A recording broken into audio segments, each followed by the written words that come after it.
Se Deus existe, por que existe tanto sofrimento? Talvez você já tenha feito esta pergunta em algum momento da sua vida. Por que pessoas boas adoecem?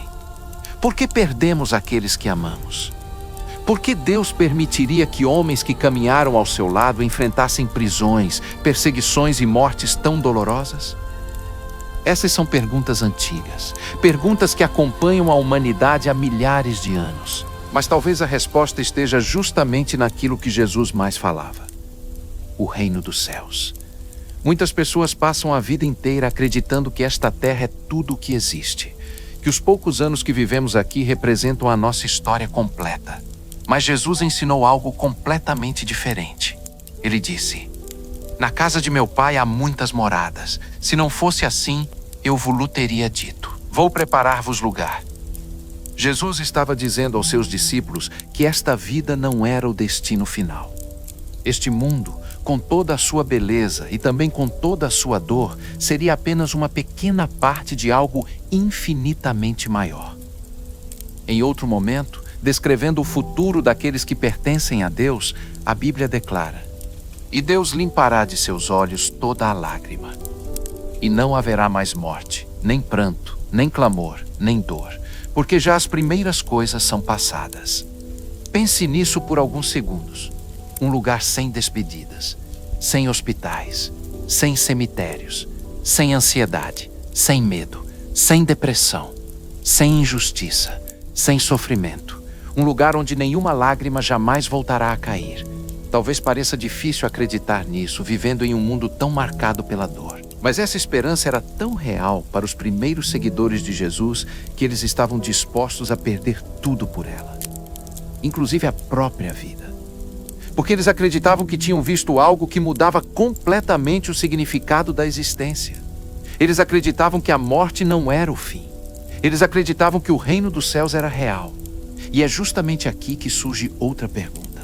Se o reino dos céus era tão extraordinário, por que Deus permitiu que seus amigos mais próximos sofressem tanto? Quando pensamos nos discípulos de Jesus, muitas vezes imaginamos homens quase inalcançáveis. Mas eles não eram assim. Eram pescadores, pais de família, homens simples, homens que sentiram medo, homens que fugiram. Na noite em que Jesus foi preso, muitos deles correram para salvar a própria vida. A Bíblia diz: quando a multidão e os soldados chegaram no Getsêmani, os discípulos entenderam que Jesus seria preso e que eles também poderiam ser presos. Então, com medo, todos fugiram. Eles tinham medo, assim como qualquer um de nós teria. Mas algo mudou profundamente aqueles homens. Eles afirmavam ter visto Jesus vivo novamente após a crucificação. E, a partir daquele momento, passaram a anunciar essa mensagem, mesmo sabendo que isso poderia lhes custar tudo. O primeiro dos apóstolos a morrer foi Tiago, filho de Zebedeu. A Bíblia registra de forma breve, mas impactante: e matou à espada Tiago, irmão de João. Tiago havia caminhado com Jesus. Ele presenciou milagres, viu Jesus transfigurado no monte, ouviu seus ensinamentos de perto e, mesmo diante da perseguição, não abandonou sua fé. Mas Tiago não foi o único. Pedro, aquele mesmo homem que negou Jesus 3 vezes, tornou-se uma das principais vozes do cristianismo primitivo. Segundo a tradição cristã antiga, Pedro foi condenado à crucificação em Roma. A tradição afirma que ele pediu para ser crucificado de cabeça para baixo, pois não se considerava digno de morrer da mesma forma que seu Senhor. André, irmão de Pedro, também teria sido crucificado, segundo a tradição da igreja primitiva. Tomé, conhecido por muitos como o discípulo que duvidou, teria viajado para anunciar a mensagem até regiões distantes, chegando possivelmente à Índia, onde, segundo a tradição, acabou morto por causa de sua fé. Filipe, Bartolomeu, Mateus e outros discípulos também enfrentaram perseguições severas. Alguns foram presos, outros torturados. Muitos perderam suas vidas. É importante entender algo. Esses homens não morreram simplesmente por uma filosofia. Não morreram por riqueza. Não morreram por poder. Eles não ganharam prestígio. Não se tornaram governantes. Não ficaram ricos. Pelo contrário, muitos perderam tudo. Então por que permaneceram? Porque estavam convencidos de que a morte não era o fim. Jesus havia lhes dito: eu sou a ressurreição e a vida. Quem crê em mim, ainda que esteja morto, viverá. Para eles, essa promessa era mais real do que a própria morte. E talvez seja exatamente isso que o mundo moderno tenha dificuldade em compreender. Porque passamos a maior parte da vida tentando evitar a morte. Mas os primeiros cristãos passaram suas vidas aprendendo a não temê-la. Não porque desejassem morrer, mas porque acreditavam que, depois dela, encontrariam aquele que havia prometido preparar-lhes um lugar. Se Deus nos ama, por que Ele permite o sofrimento? Talvez esta seja a pergunta mais difícil que um ser humano pode fazer. Se Deus é amor, por que existe tanta dor? Por que crianças adoecem? Por que famílias se despedem cedo demais? Por que pessoas sinceras passam por sofrimento profundo? E talvez você mesmo, enquanto ouve estas palavras, esteja carregando uma pergunta silenciosa dentro do coração. Se Deus realmente me ama, por que Ele permitiu isso acontecer comigo? A verdade é que a Bíblia nunca promete uma vida sem sofrimento. Jesus disse claramente: no mundo tereis aflições, mas tende bom ânimo. Eu venci o mundo. Perceba, Jesus não disse talvez vocês tenham aflições. Ele afirmou que elas viriam. Isso significa que o sofrimento não é necessariamente um sinal de abandono. Muitas vezes, pensamos que Deus está distante porque estamos sofrendo. Mas a própria história bíblica nos mostra o contrário. Pense em Jó.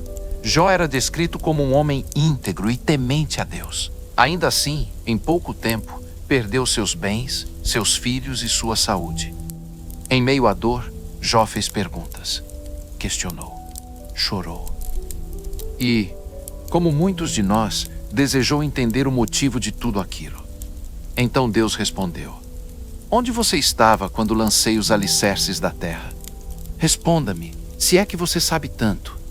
Essa resposta pode parecer dura à primeira vista, mas talvez Deus estivesse lembrando Jó de algo profundo. Nossa visão é limitada. Nós enxergamos apenas alguns capítulos da história. Deus enxerga o livro inteiro. Há dores que simplesmente não conseguimos compreender neste lado da eternidade. O próprio apóstolo Paulo escreveu: por quê? Para mim, tenho por certo que as aflições deste tempo presente não são para comparar com a glória que em nós há de ser revelada. Paulo escreveu essas palavras depois de enfrentar prisões, perseguições, espancamentos e inúmeras dificuldades. Ele não ignorava a dor, ele a conhecia profundamente. Mas acreditava que o sofrimento não teria a palavra final. Talvez o maior exemplo disso seja o próprio Jesus. Jesus chorou diante da morte de um amigo. A Bíblia diz: e Jesus chorou. Jesus foi traído, foi rejeitado, foi abandonado, foi humilhado, sofreu fisicamente e morreu na cruz. Isso significa que Deus não observa o sofrimento humano de longe. Na fé cristã, Deus entrou na história humana e experimentou a dor. Por isso, quando sofremos, não estamos falando com um Deus que desconhece as lágrimas. Estamos falando com um Deus que também chorou. Talvez nunca encontremos nesta vida todas as respostas para o sofrimento. Mas a esperança cristã não está em entender tudo. Está em confiar que, mesmo quando não entendemos, Deus continua no controle. E que um dia, diante dele, finalmente compreenderemos aquilo que hoje parece impossível entender. Talvez, no fim de tudo, a maior pergunta do ser humano não seja apenas por que sofremos? Mas sim, e se o que chamamos de sofrimento for, na verdade, um caminho onde Deus ainda está nos formando? A resposta que o cristianismo apresenta não é uma explicação fria. É uma esperança viva. A promessa não é que nunca haverá dor. A promessa é que a dor não vai permanecer para sempre. A Bíblia descreve o fim dessa história com palavras que parecem quase impossíveis de imaginar. E Deus limpará de seus olhos toda lágrima, e não haverá mais morte, nem pranto, nem clamor, nem dor, porque já as primeiras coisas são passadas. Perceba o detalhe. Não é apenas que Deus vai mudar algumas coisas, é que Ele vai encerrar completamente aquilo que hoje causa sofrimento. a morte deixa de existir. O luto desaparece, a dor perde espaço, e aquilo que hoje parece permanente se torna apenas memória de um mundo antigo. A Bíblia também fala de restauração, de reencontros, de vida renovada, de um lugar onde aquilo que foi quebrado será curado, onde aquilo que foi perdido não será apenas esquecido, mas redimido. Isso significa que, na esperança cristã, os laços de amor não são apagados pela morte. Eles são restaurados. Porque o amor, segundo essa visão, não termina com o corpo. Ele atravessa a eternidade. E talvez seja por isso que tantos seguidores de Jesus suportaram perdas tão profundas. Não porque não sentiam dor, mas porque acreditavam que a separação não era definitiva, que a história não terminava no túmulo, que havia um reencontro prometido. O próprio Jesus disse: "Na casa de meu pai há muitas moradas." Isso não é apenas uma imagem poética, é uma promessa de pertencimento, de lar, de descanso, de fim da busca. Talvez você tenha perdido alguém que ama. Talvez exista uma ausência que nenhuma palavra consegue preencher. E talvez hoje isso pareça definitivo. Mas, dentro da esperança cristã, a morte não é o ponto final. É uma pausa, e não uma ausência eterna. Por isso, a fé desses primeiros homens fazia sentido mesmo diante do sofrimento. Eles não estavam negando a dor. Eles estavam afirmando que a dor não teria a última palavra, porque acreditavam que Jesus venceu aquilo que ninguém jamais conseguiu vencer: a morte. E se isso for verdade, então tudo muda. O medo muda. A forma de viver muda. E até o sofrimento ganha um outro peso. Não como fim, mas como passagem. No fim, a mensagem não é sobre ignorar a dor. É sobre não permitir que ela defina toda a história. E para todos aqueles que choram, que esperam e que continuam perseverando, Jesus deixou estas palavras: "Bem-aventurados os pobres em espírito, pois deles é o reino dos céus. Bem-aventurados os que choram, pois serão consolados. Bem-aventurados os humildes, pois eles receberão a terra por herança. Bem-aventurados os que têm fome e sede de justiça, pois serão satisfeitos. Bem-aventurados os misericordiosos, pois obterão misericórdia. Bem-aventurados os puros de coração, pois verão a Deus. Bem-aventurados os pacificadores, pois serão chamados filhos de Deus. Bem-aventurados os perseguidos por causa da justiça, pois deles é o reino dos céus. Bem-aventurados serão vocês quando, por minha causa, os insultarem, os perseguirem e levantarem todo tipo de calúnia contra vocês. Alegrem-se e fiquem cheios de esperança, porque grande é a sua recompensa nos céus. Vocês são a luz do mundo."